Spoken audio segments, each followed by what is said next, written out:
Olá, olá, muito boas-vindas. Eu me chamo Simone Costa e nesse vídeo eu quero compartilhar com você sobre as ordens da ajuda do Bert Hellinger, uma visão sistêmica e sobre como é que a gente pode efetivamente ajudar quem precisa, se colocando em nosso lugar. Então, o que me provocou a trazer esse vídeo foi uma postagem do Padre Fábio de Mello, em que ele falava o seguinte lá no seu Instagram. Perdoe-me a redundância, mas a vida alheia é alheia. Só deixa de ser quando somos convidados a opinar ou a ajudar. Não consegue, né? O que é que está oculto? Quais são os sentimentos envolvidos? O que é que nos leva a pensar que o outro precisa da nossa intervenção? Quando alguém fala, por exemplo, socorro, me ajuda, eu preciso de ajuda. E daí, olhamos para aquela situação, provavelmente um perigo, e a gente se põe a ajudar naquilo que a pessoa precisa, certo? Então, a ajuda, ela presume um pedido. E nós fazemos aquilo que é pedido. Só que o que acontece normalmente na ajuda não é o atendimento de um pedido. É a gente intervir. É um movimento de invasão, de oferecer aquilo que nós julgamos como importante para o outro. Se eu quero efetivamente ajudar o outro, um amigo, um morador de rua, o que seja, eu não posso presumir do que ele precisa. Eu preciso perguntar do que você precisa. E dentro das nossas possibilidades, a gente se colocar nesse lugar de servir, de ajudar o outro. E daí, a gente até mesmo, uma pessoa que está numa situação desafiadora, por exemplo, um morador de rua, ele pode precisar de um banho, ele pode precisar de comida. E o que é que naquele momento é mais importante para ele? De repente, para ele, o mais importante é comer, ou o mais importante é dormir, ou o mais importante é se sentir segura. Só que nós não podemos presumir. Quando a gente presume do que o outro precisa, a gente se coloca no lugar de superioridade. Eu sei o que é bom para você. Você deveria fazer isso, isso e isso. Por que você não faz isso? Por que você não faz aquilo? Morri! Nossa, é uma invasão. É a cultura da invasão. Aqui nós estamos todos, de algum modo, atuando. A gente tem um monte de dicas, opiniões para oferecer para o outro, sem que o outro nunca tenha nos perguntado nada. E de onde é que vem isso? A gente tem a cultura de invasão, que está em nosso DNA. Quando os portugueses chegaram aqui no Brasil, presumindo do que é que os indígenas precisavam. Roupas, espelhos, e trouxeram uma nova religião, uma nova cultura, de invasão, de que nós somos superiores e que vocês são inferiores, os coitadinhos, coitados, sem roupa, sem sapato. Era disso que os índios precisavam? Quando a gente vê, assim, hoje, realmente é um recorte muito forte. Mas quando a gente transporta isso para os nossos dias atuais, a gente às vezes tem uma dificuldade de perceber como essa cultura da invasão ainda continua presente, ainda faz parte da nossa vida e do nosso dia a dia. Nas relações de casal, na forma de comunicação, dos pais com os filhos, dos filhos também com os pais. Né? É um julgamento de superioridade algumas vezes. Né? Coitadinho, não dá conta sozinho, deixa eu aqui ajudar essa pessoa, esse pobre coitado. Né?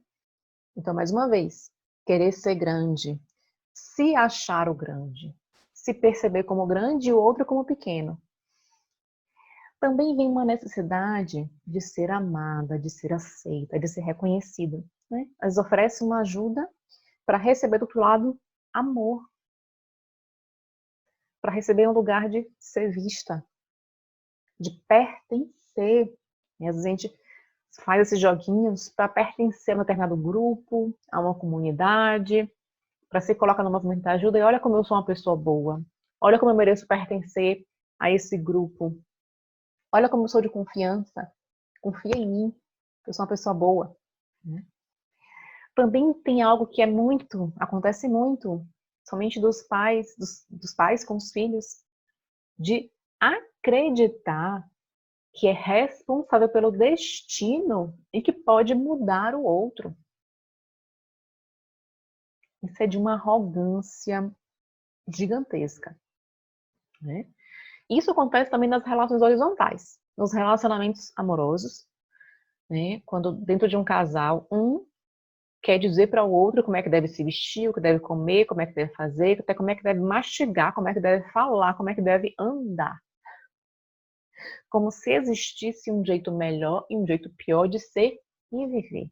Então, é uma arrogância de imposição, de querer mudar o outro e de se sentir capaz de fazer isso. Tá? E aquele fatídico, né? Eu te avisei que isso ia dar errado. Tá vendo? Eu não falei, né? Existe uma probabilidade sempre de o que você falou realmente acontecer. Existe sempre essa possibilidade, essa probabilidade. Tá? A gente se colocar no lugar de oferecer aquilo que o outro precisa e aquilo que eu posso oferecer. Às vezes, a gente toma para si algo que não é nosso. E é muito complexo, porque a gente fala assim, como é que eu vou ver o outro precisando de ajuda? Eu não vou ajudar. E a gente se emaranha no enrosco do outro. Né? Esse problema não é meu. Esse problema não me pertence. Porque se o outro criou um problema para ele, nesse caso, principalmente conscientemente, ele precisa ser capaz de se desfazer desse problema, desse emaranhado, para que ele possa colher os aprendizados.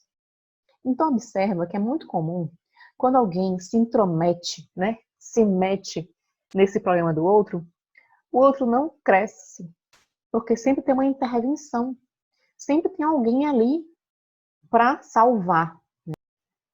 Então, é essa pergunta que salva. Do que você precisa?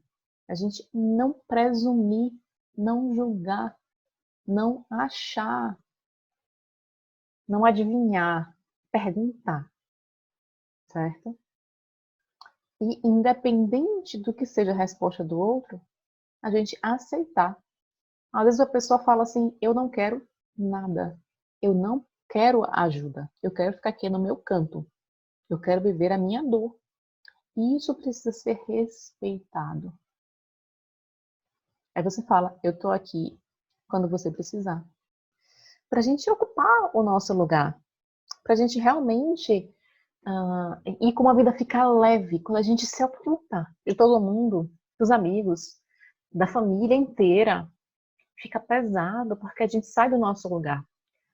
A gente sai de ocupar a nossa própria vida, né? Então, se a gente não está conseguindo dar conta dos nossos próprios problemas, né? Às vezes até uma fuga também. Às vezes eu não quero olhar para os meus problemas, não quero olhar para as minhas sombras e me ocupo de ajudar o outro. E a gente sim se colocar no mundo nesse lugar de irmandade, de compaixão, de sermos um, né? Apoiando o outro dentro das nossas possibilidades. E assim, cada um vai se ocupando de estar no seu lugar. Cada um vai se ocupando individualmente de coletar e de cuidar de suas sombras e nesse processo também trazer a mudança no coletivo. Então, um grande abraço para você. E se você quer saber mais sobre esses e outros assuntos, você me encontra lá no meu Instagram. Sou Simone Costa, no site simonecosta.com.br. Lá tem sobre os meus cursos, os meus eventos. Um grande abraço para você e até mais.